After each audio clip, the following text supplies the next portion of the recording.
The death of Luis Bourassa in 1425 more or less coincided with the beginning of the artistic activity of Bernat Martorell, who from his workshop in Barcelona was to introduce the stylistic innovations of the second phase of international Gothic.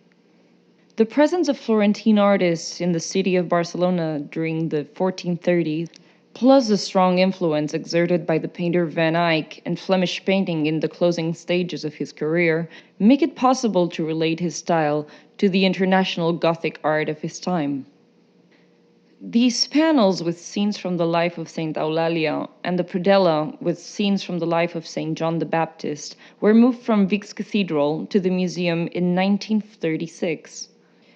By their style, they correspond virtually to the same period when Martorell made the famous altarpiece of St. George in the chapel of the Palace of the Generalitat, considered his masterpiece and now kept in the Musée du Louvre in Paris and the Art Institute in Chicago.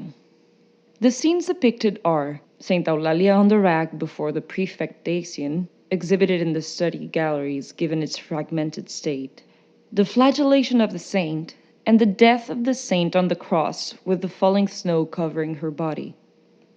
On the predella dedicated to St. John the Baptist are scenes of St. John in the wilderness, see the fragment, the baptism of Christ in the river Jordan, the preaching of the Baptist, and his beheading.